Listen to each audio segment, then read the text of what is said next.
Patricia Williams used to think her life was stable. She believed she had built a strong family. She believed that loyalty and time meant something. She had been married for many years. She had raised 2 children into adulthood. She had supported her husband Frank through his career and his habits and his moods. She had kept the home running. She had managed schedules and plans and social events. She had also managed money. She did not treat it like a hobby. She treated it like a responsibility. She knew where every account was. She knew what every payment meant. She knew what every asset was worth. Frank never cared about those details. Frank liked to spend. Frank liked comfort. Frank liked the image of success. Patricia did the work that made that image possible. Then Frank did something that broke the picture of their marriage. He left Patricia for a younger woman. The young woman was named Amber. Amber worked in the same dental office where Frank went for care. Amber was his dental hygienist. Amber was much younger than Patricia. Amber was in her 20s. Amber had bright hair and perfect teeth, and the kind of confidence that comes from being admired for youth. Frank called her exciting. Frank called her new. Frank acted like youth itself was a prize that he had earned. Frank did not leave quietly. He left loudly. He left with cruelty. He spoke like Patricia was not a person. He spoke like she was an object that had become old and unwanted. He did not say it with kindness. He said it with pride. He acted like he deserved a new life because he worked hard. He acted like his work gave him the right to throw away the old life he built with someone else. Frank even sent Patricia a message while he was away. He told her she should be gone when he returned. He wrote that he hated old things. He wrote that he worked hard and deserved a new life. Patricia read those words and felt something inside her change. She felt pain, of course. She felt betrayal. She felt anger. But under the anger, she felt clarity. Frank had finally shown exactly who he was. He was not a confused man. He was not a lost man. He was a selfish man who believed other people were tools in his story. Frank also took the whole family with him to his wedding overseas. He did not invite Patricia. He did not pretend to be fair. He did not pretend to be respectful. He brought their children. He brought relatives and friends. He wanted a celebration. He wanted applause. He wanted everyone to clap for his new life. He wanted Patricia to disappear so the story would look clean. The children did not protect their mother. They did not question the cruelty. They supported Frank. Their son Jake called it his father's second chance at happiness. Jake was an adult, but he still depended on family money. He lived like someone else would always pay. He did not see the work behind comfort. He only saw comfort as normal. Their daughter Sophie was also an adult. Sophie made money as a social media influencer. She made a living by filming herself and posting images and acting confident online. Sophie did not treat her mother with care in this moment. Sophie helped plan the destination wedding. Sophie talked as if Frank had been unhappy for years and Amber made him feel young again. Sophie said her mother should understand. Patricia watched her children choose their father and felt like she had become invisible in her own family. Frank moved out of the marital home. He did it with a smug smile. He made jokes about Patricia being old. He suggested she should move somewhere old people go. He acted as if he was doing her a favor by leaving. He loaded his golf clubs into Amber's bright vehicle and laughed at his own cruelty. Patricia stood there and saw the truth. Frank was not just cheating. Frank was trying to erase her. But Frank did not know what Patricia had known for a long time. Patricia had been planning for this kind of betrayal since the day she found proof of the affair years earlier. The proof was not a love note. It was not a confession. It was something small and humiliating. It was intimate clothing that did not belong in her home. Patricia found it in Frank's gym bag. She did not scream. She did not throw things. She did not rush into confrontation without preparation. She did something else. She started watching. Patricia began tracking every change in Frank's behavior. She noticed the late nights. She noticed the new smell on his clothes. She noticed the way he began criticizing her appearance as if her body was the problem and not his betrayal. She noticed how he acted like a judge. She noticed how he spoke as if marriage was a service and he was the customer. Patricia listened and remembered. Patricia waited.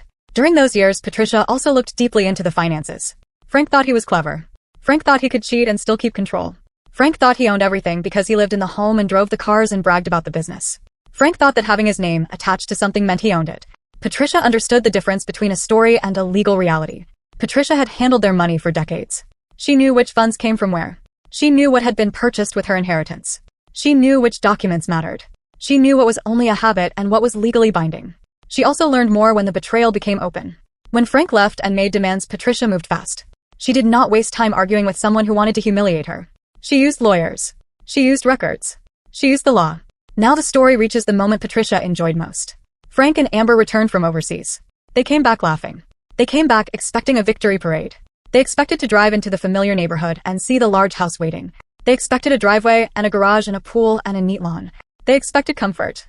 They expected Patricia to be gone. They expected to move into the home like new owners. They expected the old wife to vanish like an old piece of furniture. Patricia was already there. She sat in her modest car. She sat quietly at a distance. She watched from a parked spot. It was afternoon on a weekday. The air was bright. The neighborhood looked calm. The lot where the house had been looked clean and empty. The grass looked newly placed. A sign stood there that suggested the land had been sold. There was no building. There were no walls. There was no roof. There was only an empty manicured space. Frank pulled up and stopped. Amber pulled up beside him. Their laughter died. Their faces changed. It happened fast. Their smiles fell away like masks. Their eyes widened. Their mouths opened. They stared as if reality had turned into a joke. Frank looked around as if the house might be hiding. Amber clutched his arm as if she might fall. Frank began shouting Patricia's name. His voice carried across the open space. He demanded to know what happened to his house. He asked what she did. He sounded like a wounded animal. He sounded like a man who had lost something he believed was his by right. Amber asked in a thin, whining voice where their house was. She reminded him of the promises he had made. She said he told her they had a beautiful home. She said he told her there was a garage and a pool. Amber looked like she might cry. Her shoe sank slightly into the soft ground and she stumbled because high heels do not like grass. Patricia stayed in her car for a moment and listened. She wanted to enjoy the full confusion. She wanted to hear every complaint. She wanted to see every expression. She wanted to taste the shock that Frank had never imagined facing.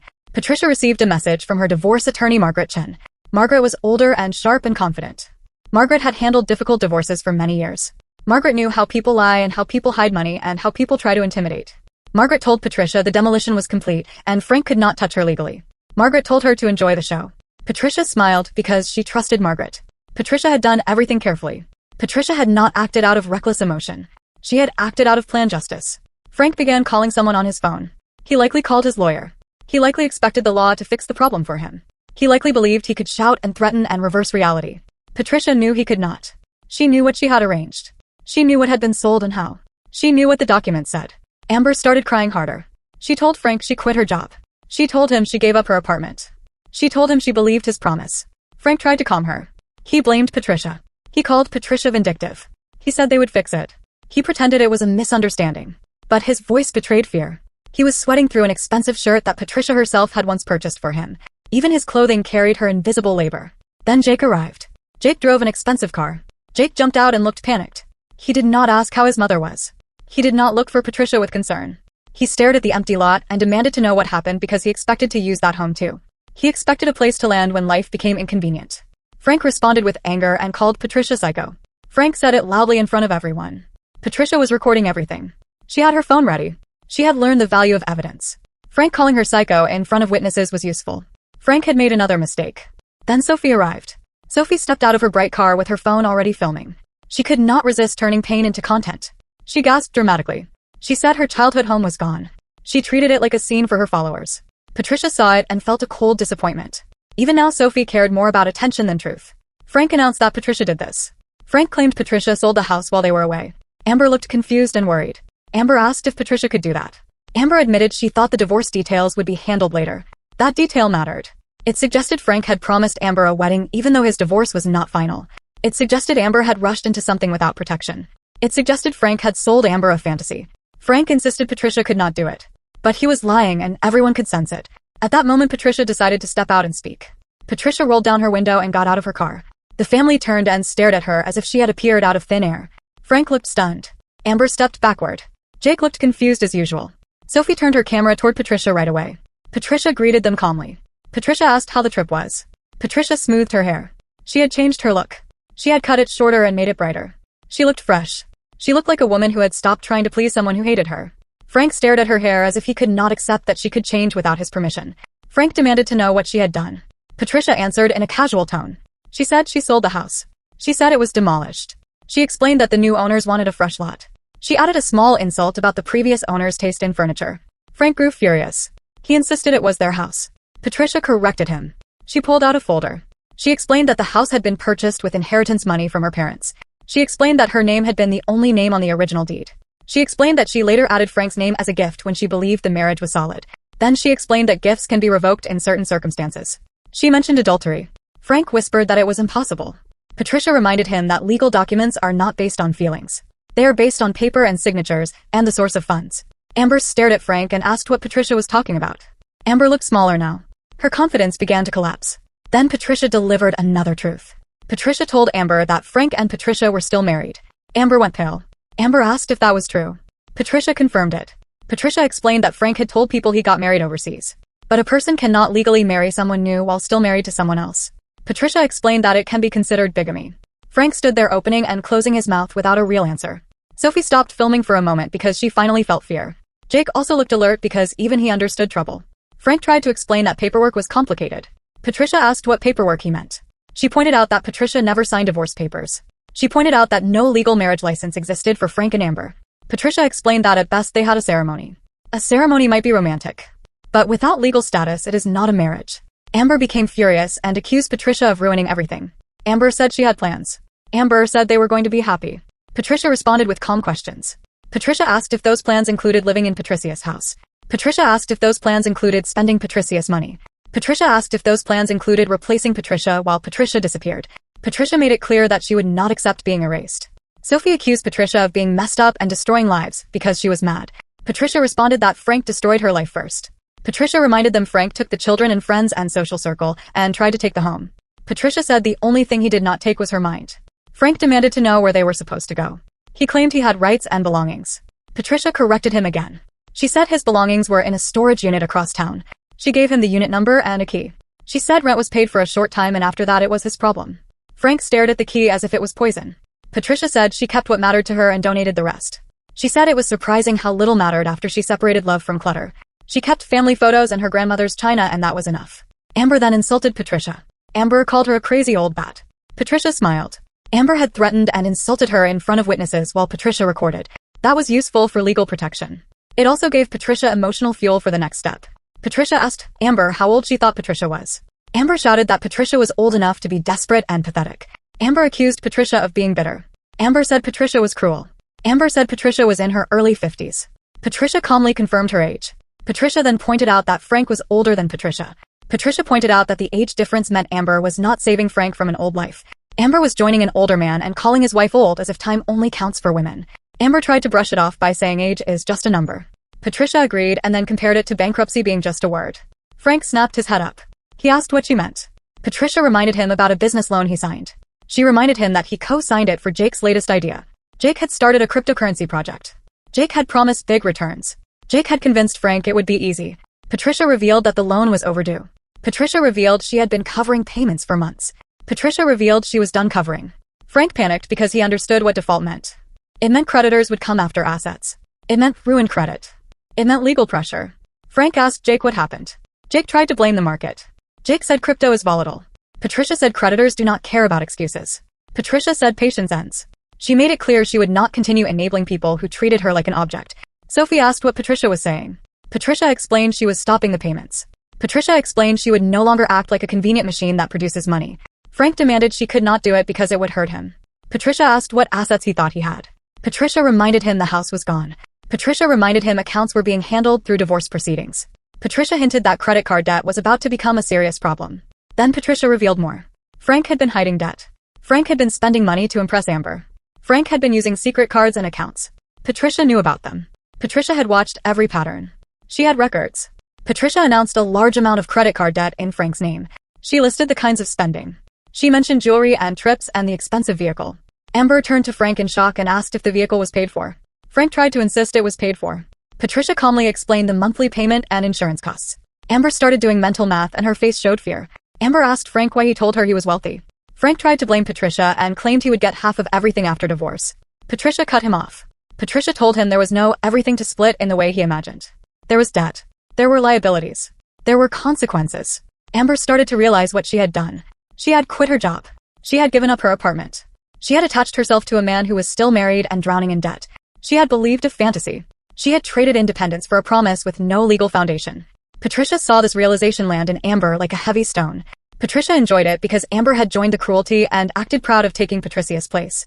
Amber tried to reclaim confidence and asked about Frank's company. Amber said Frank told her he owned a successful company and planned to retire. Frank tried to defend himself and said the company was profitable. Patricia laughed. Patricia told Amber the company was owned by Patricia. Patricia explained Frank was only an employee. He was paid well, but he did not own it. Patricia offered examples like the foreman who actually ran operations. Patricia mentioned taxes and filings. Patricia pointed out that legal ownership is proven through documents. Frank shouted that he built the company. Patricia corrected him and said he worked for her. Patricia explained that Frank hated paperwork and she handled it, and that is why everything was in her name. Sophie looked confused and asked if her father actually owned anything. Patricia said he owned his golf clubs and his loud shirts and little else. Jake began to understand the truth too. Even Jake could see that his mother had been the one who taught him basic business concepts. Frank looked desperate and tried to cling to his old image. But the facts were stronger than his pride. Amber announced she was calling her mother and going home. Frank said that might be a problem because Amber had given up her place. Amber grew hysterical. Frank tried to say they would figure it out, but his voice sounded weak. Patricia then summarized the reality. Patricia said Frank had no house and no money and no assets and a mountain of debt. Patricia said Amber had no job and no apartment and no legal marriage. Patricia said Jake had a failing business and an unpaid loan. Patricia glanced at Sophie and said Sophie would probably survive because Sophie could still earn money online. Sophie muttered angrily but had no real argument. Patricia said she had an appointment with her lawyer to finalize divorce papers and discuss a restraining order. Frank reacted with surprise. Patricia explained that threats and harassment and public insults and aggressive behavior create a strong case. Patricia said the lawyer believed they could prevent contact and prevent interference with her business and her new life. Frank asked about Patricia's new residence. Patricia smiled and said she had bought a new place in a gated community with good security. She said there would be no space for ungrateful children or cheating husbands. Then she delivered another blow. She told Frank the divorce papers were filed. She explained that because he delayed and because he cheated, the process would move in her favor. She made it clear she would not quietly disappear. She made it clear she would fight. Patricia got into her car and prepared to leave. She wished them a wonderful day. She reminded them that she also worked hard. She said she also deserved a new life. She drove away while they stood on the empty lot like people who had just lost everything in a storm. Weeks passed. Patricia sat in her new home and felt peace. She sipped wine and looked at city lights. Her new space felt quiet and clean. It felt like her life belonged to her again. Then her phone rang. It was Jake. Jake asked to talk. Jake sounded tired. Jake asked to come over. Patricia said that was not possible because of legal boundaries and distance rules. Jake begged. Jake said things were getting out of hand. Jake said Frank was sleeping in his car. Jake said Amber moved back with her parents and refused to take calls. Jake said Sophie was pretending nothing happened, but people online were talking because a video of the empty lot incident spread. Patricia said that was unfortunate and felt no sympathy. Jake said the loan company was calling and threatening wage garnishment. Patricia explained that debt works that way. If you borrow, then you pay back. Jake tried to argue that Frank could not afford it. Patricia asked Jake how much Frank contributed to household expenses during the marriage. Jake had no answer. Patricia explained that for many years she paid the major costs. She explained that Frank spent his income on hobbies and toys and his affair. She explained that she subsidized his lifestyle while he bragged. Jake said he did not know. Patricia replied that he did not want to know. She said all of them assumed she would always fix everything. Jake asked what she wanted them to do. Patricia said she wanted them to grow up.